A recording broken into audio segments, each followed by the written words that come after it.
Thank you for coming to today's session. I'm super excited to chat with you all about some best practices. Hopefully this session will give you some really deep insights and some actionable next steps that you can take to try to drive more value in 2025.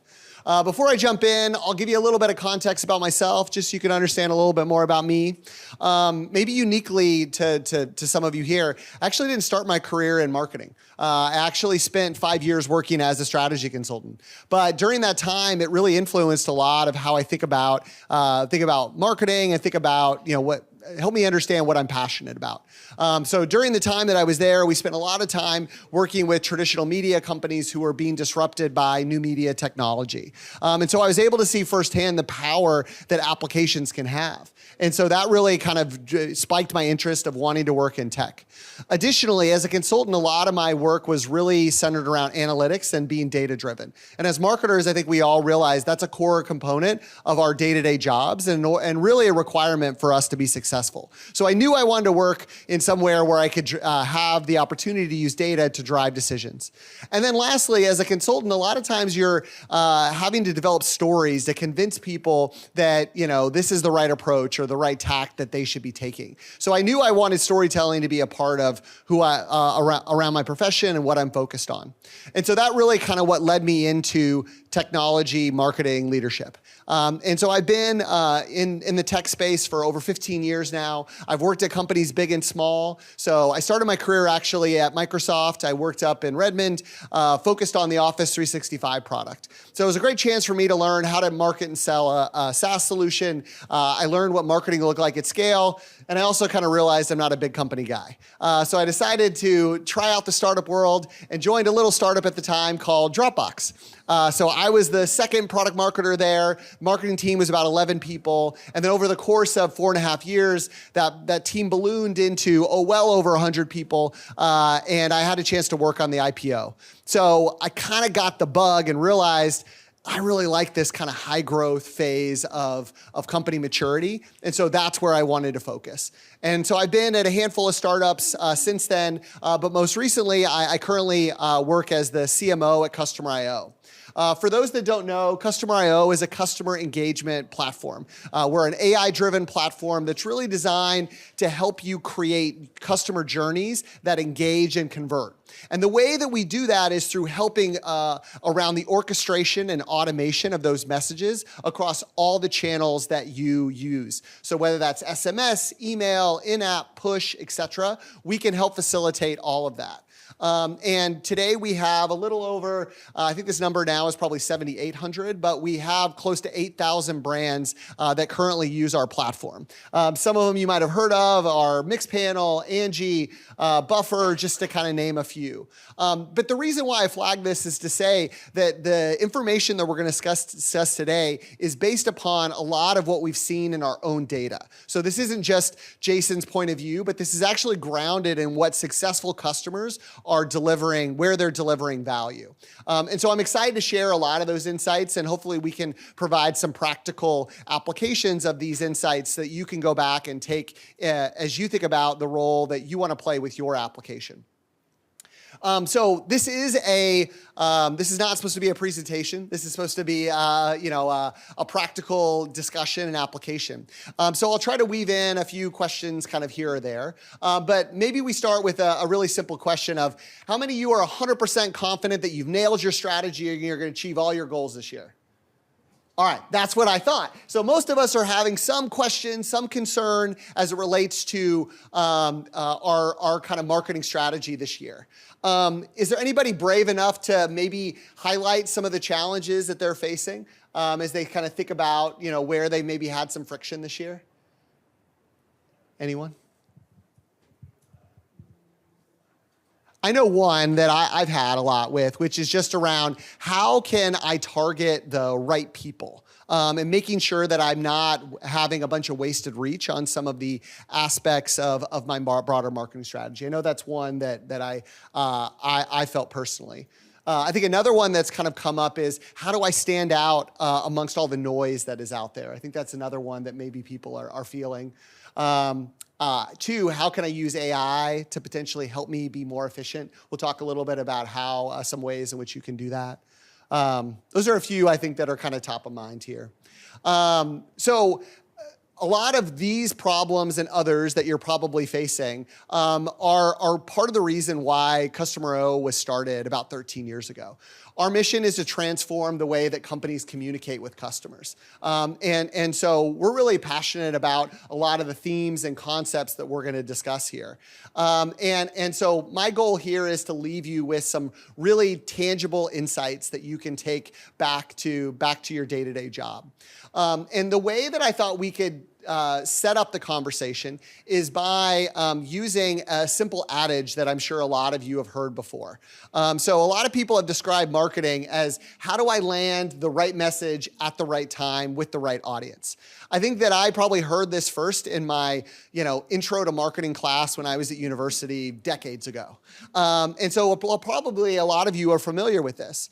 I will say though that this hasn't changed a lot in the last decades. And so I wanted to take this concept or this idea and try to make it more applicable to the modern environment that we are operating in today.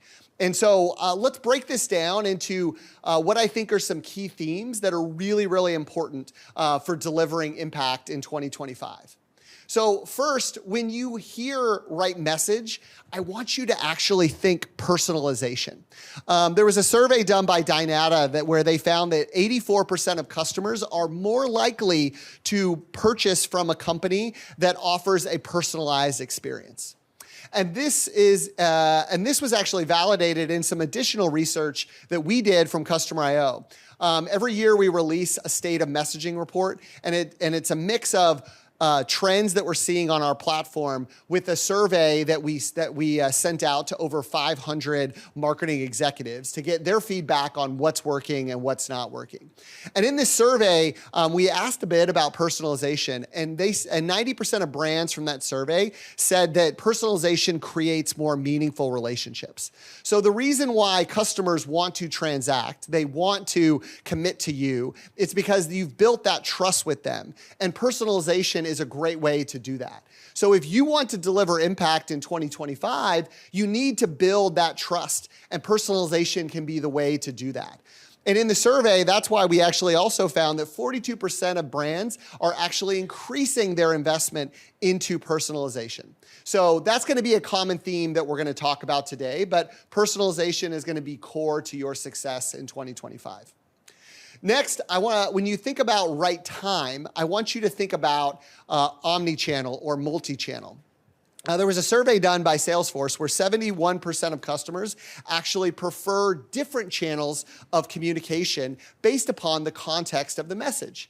So if you think about that from your own personal experience, this actually makes a ton of sense. I know for me, when I get an SMS from a brand, that means there's some type of immediacy or there's a time component that I need to hit on.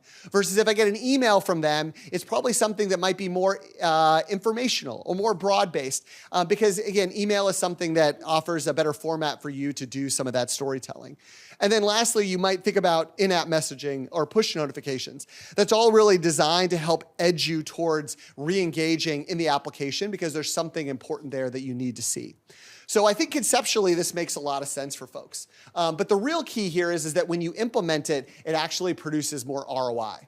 So when we looked at, when we surveyed, again, that group as part of the State of Messaging report, 66% of brands said that multi-channel campaigns produce better results than email-only campaigns. And so that really stood out to us. And when we looked at our own data, that was actually validated from our 7,800 customers. In that, when we compared email to multi-channel campaigns, the impact was anywhere from 3 to 9x, depending upon the mix. So the key takeaway that I want you all to know here is if you're not doing omnichannel as the status quo, then you're going to be behind. This really needs to be the core way in which you think about your messaging. And then the last part of our adage here that we're breaking down is the right audience. And so when you hear right audience, what I want you to think is adaptable. So 64% of customers expect campaigns to adapt to their changing preferences. So I think customers are very familiar that you as marketers or growth professionals are capturing a ton of data about them. I think they've become accepting of that. But they want to make sure that with that data, you're actually using it to drive a better experience. And when you do that, it creates a ton of ROI from your efforts. So last year, we saw a 423% increase in people using in-app triggered campaigns. This is just one example of how adaptability can be applied inside of your kind of ecosystem that you have with your customers. And we also, when we surveyed our different brands, 31% of brands said that they had the highest ROI when they use data-driven behavioral approaches to campaign execution. So again, this adaptability not only provides a better experience for customers, but it actually delivers higher performance. So with these three concepts, you might be saying to yourself, okay, I get that. That conceptually makes sense to me. But what does it actually mean in practice? And so what I want to do is walk through a few key examples to try to illustrate these points and show you how the best marketers are doing it. So the first example comes from Notion. Hopefully you all are aware of Notion, but if not, Notion is a collaborative, AI-powered workspace where teams come together to collaborate. And this new kind of mental model has been super embraced by a variety of different teams across different verticals and different geographies. And today they actually have over 100 million users. And so the lifecycle team at Notion, they were really focused around feature adoption because they have this big install base, but how can they get new customers and existing customers to embrace some of these new product investments? And they were doing the traditional, awareness-focused campaigns around the new features that were coming, but they wanted to really hone in and try to develop a way in which they could drive better adoption. And the campaign that they put together was super successful. They actually saw open rates as high as 51%, and they saw click-through rates from 1 to 1.5%. And this actually translated into a few $1 million in ARR impact for them. And so let's talk about how they did that within the context of the three themes that we just discussed. So first, when it came to personalized, they were really thoughtful about the audience. So instead of thinking about each profile that they were going after as similar, they actually bucketed each of those profiles into a specific persona. And so they decided, oh, I'm speaking to a marketer, I'm going to personalize the messaging in this way, versus if I'm speaking with a finance person or operational person, I'm going to flex the messaging in a different way. So they took these new features, thought about what the use cases were for that persona, and that's what really drove the core content in their messaging. And that really broke through the noise because people really noticed, oh, this messaging felt like it was for me, not some kind of generic message that everybody gets. The second thing that they did on the personalized side is that they recognized they had a global install base. So they localized the messaging for, I think, 20 different languages. And that clearly kind of broke through the noise of people's inbox and in push notifications because they felt like it was for them. Additionally, a lot of their communication around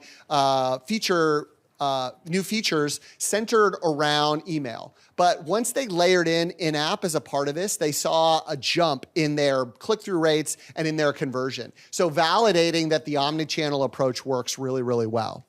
And then lastly, they made the campaign adaptable. And so they did the kind of broad-based communications around new features. But what they did is that they looked at for people who actually started to experiment with the feature. So they used that in-app interaction that they were having with this new functionality. And as soon as they saw that, that's what then triggered them into going into this dedicated campaign.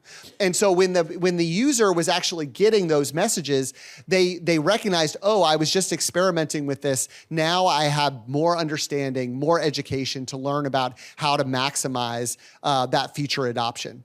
So I think this is a great example of showing how personalization, omnichannel, and adaptability can drive impact.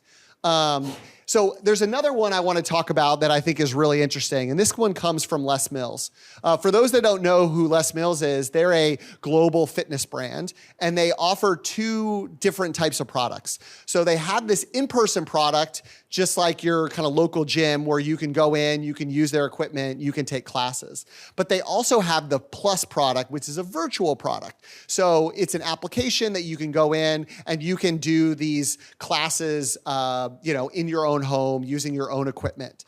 And the thing about the fitness industry is that it's extremely seasonal. So they find that a lot of people both sign up and churn in the kind of end of year, early year type of time frame. And so the team was really, really focused around how can we mitigate the impact of churn to make sure that we start off the year really successfully. And so what they did is they carved out a subset of their user base where they had the strongest signal that this person was likely going to churn. So they used data analytics to really assess out, okay, these people are demonstrating characteristics of people that will likely churn. And then they developed a campaign that was specifically targeted to this group. And when they at the end of this campaign, they actually saw over 50% of those at-risk customers actually stay onto the platform, which was well above what they had seen historically with some of their initial churn efforts. And one data point that isn't on the screen, they were actually successful at converting that a subset, about 80% of that group into annual subscribers. So if anybody here, sells a subscription model with their application, they know how impactful that can be to customer LTV. So this was a huge success for them. And again, they applied these three principles flawlessly. So first, on the personalized side, what they did is they were able to look at each of those individual users and see what were they doing when they engaged initially on the platform. So, one example would be, hey, I'm really interested in yoga, and I was primarily using this for consuming yoga classes at my home. And so the email that the messages that they sent out, the recommendations or the CTAs were all focused around yoga for this individual. But they did this dynamically based upon all the users in this audience that they had there. And so it felt as though the recommendations they were giving were very unique to them. And this is what drove strong engagement and conversion. Additionally, all of their prior churn efforts were very, very focused around email and email alone. But this was the first campaign that they layered in SMS, they layered in-app, and they layered in push. And that was what then drove this new level of performance from their efforts. And then lastly, they made this campaign adaptable. So initially, when they did this, they thought it was going to be a one-off style effort. But once they saw the success, they were able to build it in such a way where they were able to move customers dynamically into this campaign as they kind of exemplified those churn factors or churn signals that they had seen. And so this quickly became an always-on churn mitigation effort. All of this success that they saw actually allowed them to win an award in New Zealand for the strength of this campaign. And so I think this is another great example of showing how these three principles can be applied successfully to deliver impact. The last example I want to give is for a company called Form Health.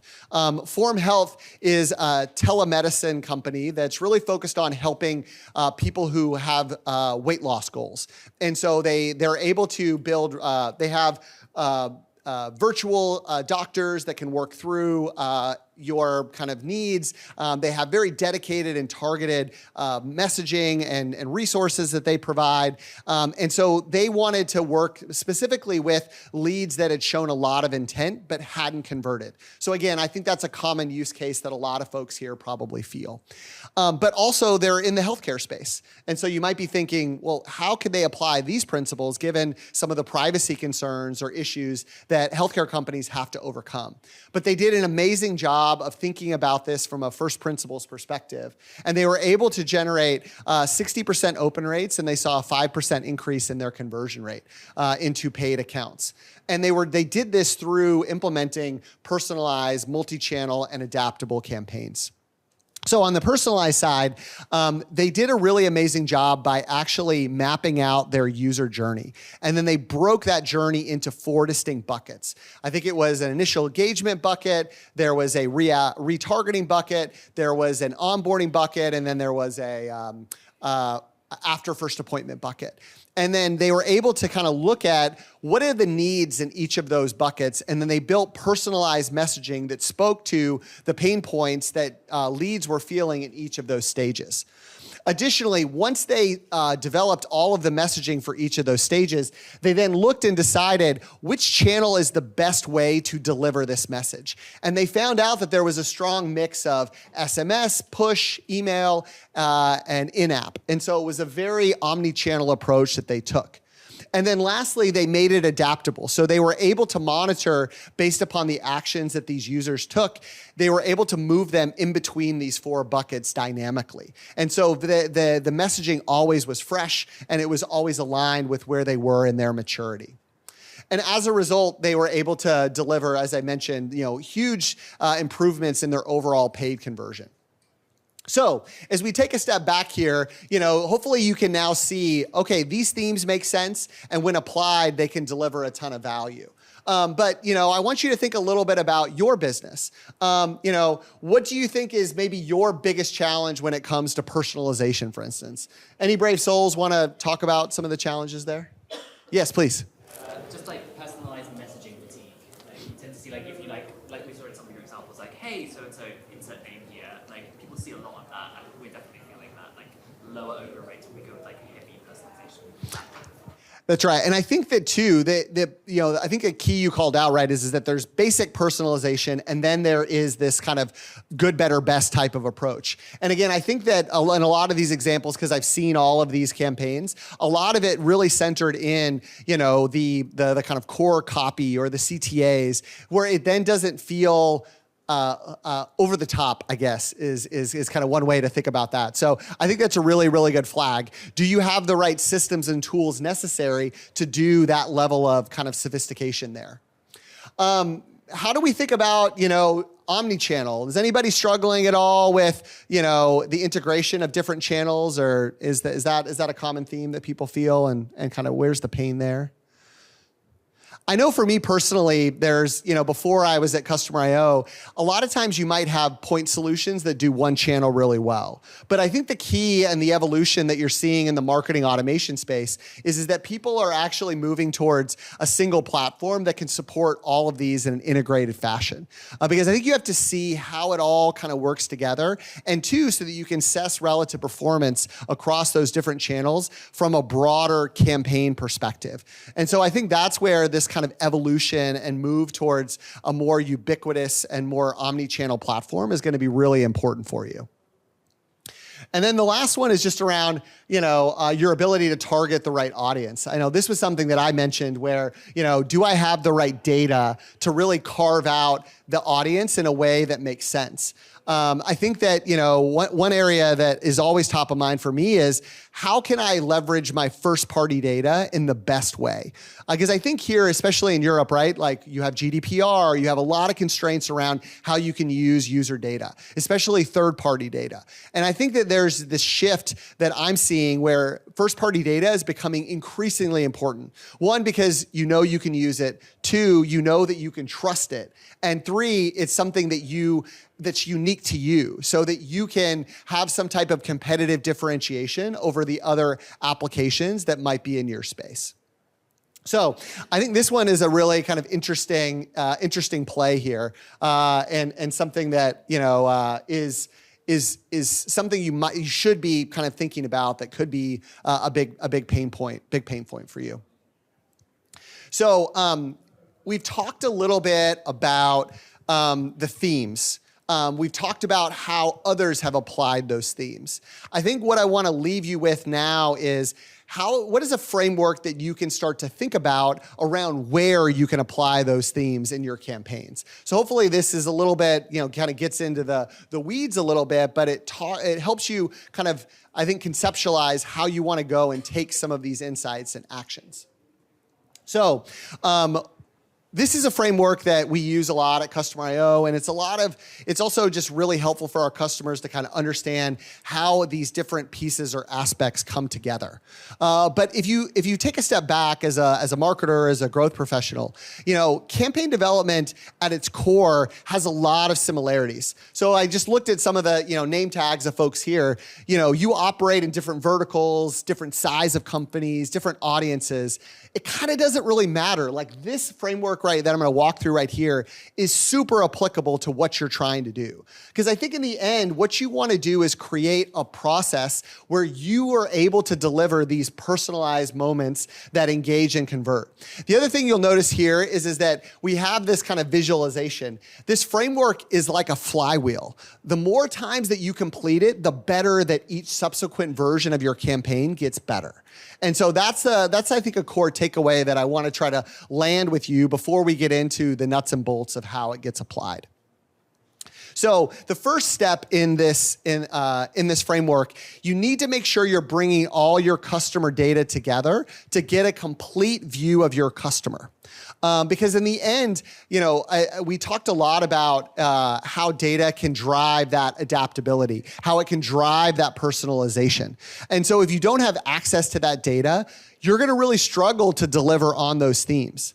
At Customer I/O, we actually feel so strongly about this that we've actually integrated a CDP natively into our platform. So if you want to connect to, your data warehouse, to other databases, to your website, any first-party data that you have, we want you to be able to bring that seamlessly into our platform. Because we know in the end, if you don't have that data, it's going to be really hard for you to execute on these core themes. And then if you already have some of this data, in an existing CDP, or you have other ways in which you can get it in, we offer connectors and integrations to support the syncing of that data into the platform itself. Then once you have all that data in place, you can then start the process of organizing it and building out the segments for the audiences that you're going after here. And this is actually a really interesting area where I'm excited about the role that AI can play. So at Customer I/O, we actually just launched an AI segment builder. And so what it does is it actually analyzes your data, looks for trends that they're seeing from your customer base, and highlights specific segments that you might want to target with subsequent campaigns. And so it actually takes some of the guesswork out of the campaign process, because it's seeding to you, hey, have you thought about this group of users? Or this group of users are demonstrating these traits. These could be a concern or issue for you. You might want to be proactive about going after them with some type of targeted journey or effort. This is just a simplifying way to really simplify this step. But even if you want to get into the nuts and bolts of doing it yourself, on Customer I/O, we have a lot of filtering, search capabilities, like ways to really easily carve up your user base and figure out who you need to go after, and who is the kind of top priority segments that you should be focused on. Once you know who you're going to go after, then we start to move into the messaging and creation phase. And the key here is, again, how can you make those messages personalized? We talked about the importance of bringing that data in, but do the actual tools that you have the ability to leverage that data in the personalization process? So at Customer I/O, we try to offer a ton of flexibility as far as how you build those messages. So we bought a company a few years ago called Parcel that's a very kind of that offers a kind of more technical way to build in-app and email messages. It allows you to seamlessly use Liquid to incorporate any of those data points into your messages themselves. And then we're trying to then also complement this technical way of building emails with a very seamless, user-friendly way without kind of compromising on quality. And so we have a new email, an in-app builder that operates kind of similar to how, if you've used Notion before, a really simple way to kind of create emails that look beautiful, but you don't require some type of coding background. And so our goal is to really provide this, flexibility to marketers as they look to craft these messages. This is also another area where we're investing heavily in AI to simplify that message creation process. So we've actually launched a message suggesting tool that uses AI to look at your existing journey, see what messages you are already telling to customers, and then proactively suggest alternatives that you could add into that journey to augment what you're already doing. And it is able to match your voice and tone. It's able to use the context from these prior messages to inform their recommendations. So these aren't really generic in nature. They're very specific and targeted to what you're trying to do and in the goals and objectives of that campaign. So once you have the messages built, then you have to automate them. And so this orchestration step can be really, really tricky, especially if you're trying to execute on that omni-channel campaign. And again, we talked about the importance of multi-channel in trying to deliver impact. The thing that Customer I/O does extremely well is we allow our users to build these campaigns using a visual workflow builder. So you're able to see how all of the messages connect together, how you can use different channels in a cohesive way, and it is very kind of drag and drop-esque. So the usability is really, really high. This is also another area where we're trying to leverage AI to drive performance improvements. So in beta right now, we have a send time optimization tool that actually looks at how each individual user has engaged with your messages in the past to identify when is the optimal time to send that message. And this is really hitting on that core theme of adaptability. The great part about this is that you don't have to do this. Our platform will do that on your behalf. And so it really is building adaptability into the core of every campaign that you offer. Because if you're able to think about each user in a very unique way and optimize for them, that is naturally going to drive performance improvements for you when you think about conversion, when you think about engagement. So I'm really excited about this feature functionality and something that I think is going to really transform the way that campaigns get executed in the future. All right, so once you've automated all those efforts and orchestrated the campaign construction, then you need to look at how do I optimize it. I think we all would agree that we've never nailed a campaign execution on the first try. So you need to always be thinking about what are the ways in which I can optimize my efforts. And in Customer I/O, we actually have A/B testing natively available to you. So we try to make that experimentation process as seamless as possible. So you can then start to experiment with different personalization techniques. You can experiment with different channels as you try to optimize what is the right multi-channel approach. You can start to experiment with different ways to adapt your campaign and how to maybe filter people down different branches or different streams based upon what you know about them, or using data that you have about their usage inside of your application. So this optimization process is really, really important to continuing to up-level your impact and your performance. And then lastly, or within the bucket of optimization, again, we're trying to use AI to help you here to understand where you should be thinking about experimentation. One thing that we do is we'll analyze any email that you're sending in the platform and help you assess what is positive and what areas of improvement might exist there. And this isn't generic. This isn't just a generic LLM. We're actually looking at all of your own emails. We're assessing them based upon your preferred voice and tone, your brand guidelines that you have. So it's very customized to you and your needs and how you like to communicate to your customers. And then this gives you a ton of ideas around how you can then start to experiment or A/B test on different components there. So I think this is, again, another kind of way to try to keep you in control, but give you a ton of flexibility as you think about what is the optimal approach for your efforts. And then lastly is the assessment stage. So after you've done a bunch of optimization, you need to take a step back and look and see what performed, what didn't perform. And so we provide a ton of great analytics and dashboards inside of our platform to try to help make that process as easy as possible for you. And then the benefit here is that once we've captured all of this data around your users and all the channels that you're using, that then gets appended to the profiles in your platform. And then as you start this step over again, when you go into the gather stage and into the segmentation stage, you can use that data to then drive further optimization and decision-making in the next iteration of the campaigns that you're delivering. So overall, we're really excited about the potential that a platform like ours can play. And we think that these 6 steps are super important to deliver on these concepts of personalization, multi-channel, and adaptability. Because I think in the end, you're going to need a single platform to help support a lot of these efforts. And, we want to be that kind of modern tool to help support that for teams. But even if you're not using our platform, these concepts are still applicable no matter what your automation solution is. So to kind of wrap things up and move it into any kind of last minute Q&A that people are looking for, I want you just to ask yourself this question: which of these concepts are you going to implement this year? So I know there's been a lot that's been here, but I want you to pick: is it going to be personalization? Is it going to be omnichannel? Is it going to be adaptability? But pick something that you're going to try to action off of. And if you don't know where to get started, we're here to help.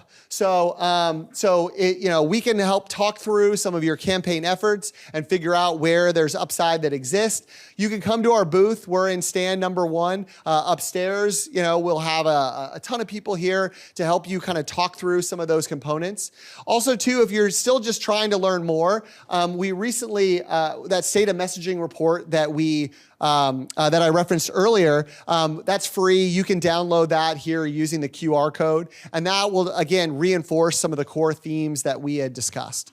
But overall, we're here to help. In the end, we want you to be successful, just like Notion and Les Mills and Form Health. And we think there's a lot of potential in the application of personalization, multi-channel, and adaptable campaigns.